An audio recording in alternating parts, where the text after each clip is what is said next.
Dave Chappelle had $50 million sitting right in front of him, and he just walked away. That $50 million deal on the table, and in a crisis of conscience, flipped the table over and walked away. His breaking point actually happened right under the blazing studio lights of his own hit show. He was standing on a soundstage, dressed in a bellhop uniform and blackface. The whole point of the sketch was to aggressively mock racism and show everyone how ugly bigotry really is. But a white crew member missed the joke completely and just laughed at him. That hollow, deeply sincere laughter made Dave physically sick to his stomach. It was the first time I'd ever gotten a laugh that I was uncomfortable with. This was the absolute peak of his fame.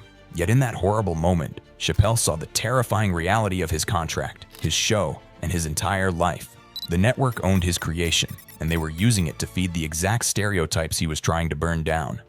He was trapped in an iron cage. He chased fame and accidentally lost control of his own art. Getting his freedom back meant committing professional suicide. He left a guaranteed $50 million on the table. He went completely dark and fled halfway across the world. The media called him crazy. The industry lost its mind. His fans were absolutely heartbroken. But Dave Chappelle was actually pulling off the most ruthless intellectual property strike in Hollywood history. Before streaming was a thing, TV networks made their billions using a brutal, exhausting formula. They forced creators to grind out 100 episodes of a single show. Networks would gladly lose money filming those early episodes just to hit that magic number. Hitting 100 episodes unlocked the ultimate jackpot. It meant the network could finally sell the rerun rights to local stations to play every single day. They called it syndication, and it made corporate executives filthy rich. Chappelle's show completely broke that rulebook. Dave only made 33 episodes during the show's entire run. That wasn't nearly enough episodes to sell for daily reruns, but the show was such a massive cultural hit that it sparked a wild DVD craze.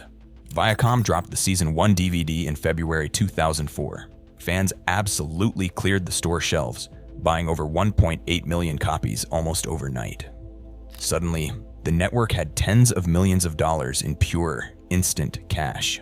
They didn't have to wait years for the rerun money to finally roll in. When Season 2 sold even faster, the executives panicked with pure greed.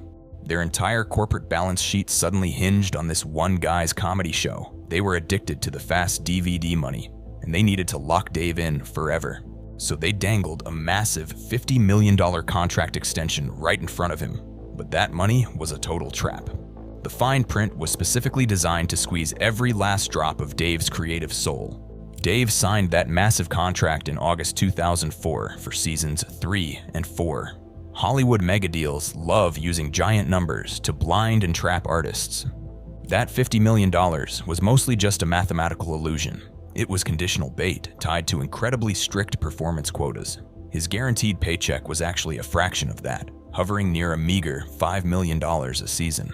To unlock the rest of that massive headline number, Dave had to completely surrender to the network's grueling schedule. He had to keep feeding the machine new episodes, or he wouldn't see a dime of that back-end money. The vibe on set quickly turned toxic. Viacom executives swarmed the production because they demanded total control over their cash cow.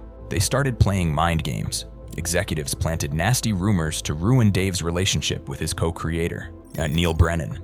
They framed Neil as the real genius behind the show, while secretly flattering him in private meetings. It was psychological warfare, and it successfully broke a 12-year creative partnership.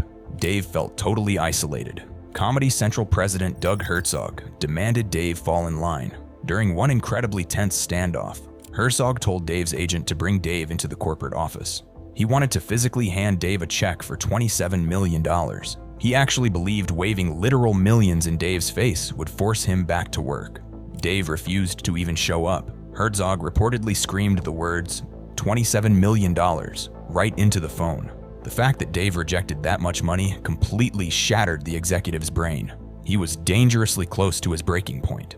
Filming for Season 3 kicked off in late 2004. Dave felt like he had zero control over his own art.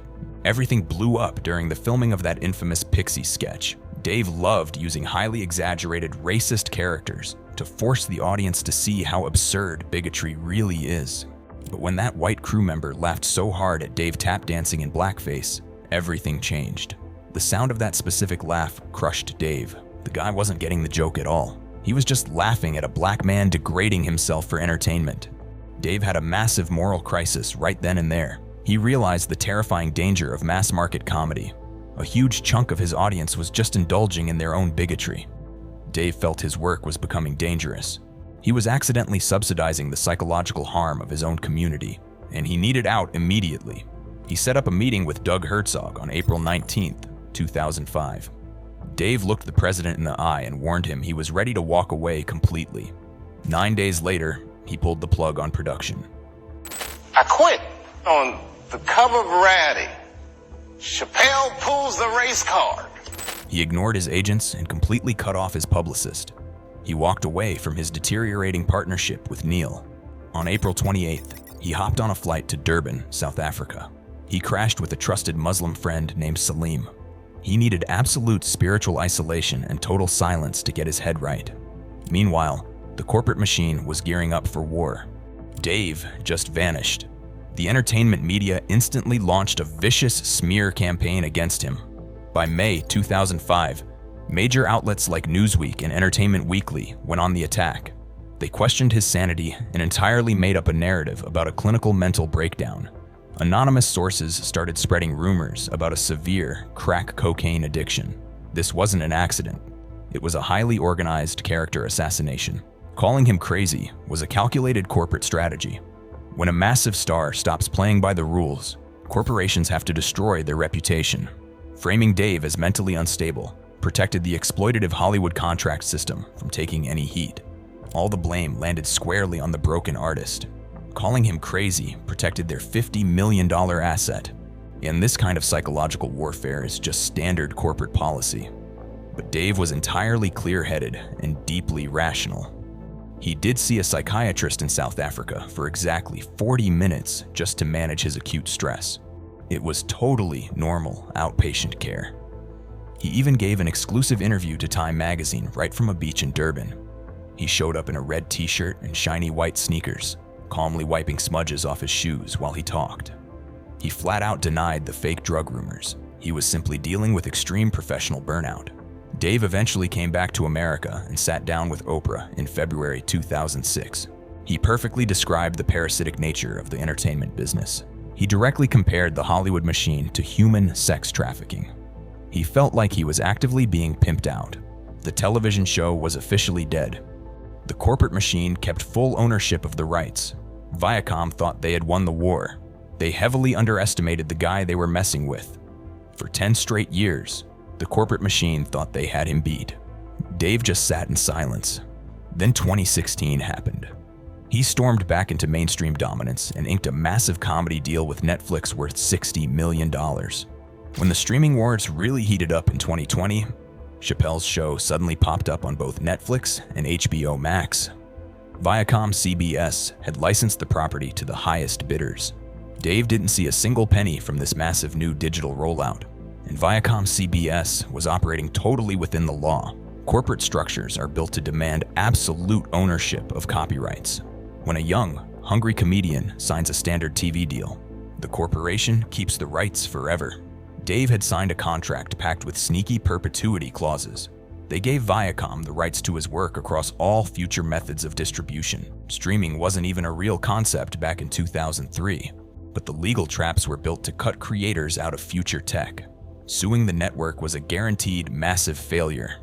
So Dave completely bypassed the legal system. He pulled off a brilliant manipulation of the modern attention economy.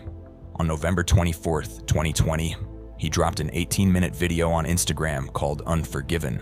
He looked straight into the camera and talked to his millions of fiercely loyal fans. He ordered a weaponized boycott of his own show across every platform.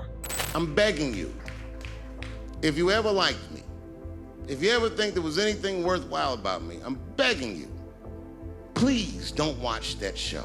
I'm not asking you to boycott any network. Boycott me. Boycott Chappelle's show. Do not watch it unless they pay me.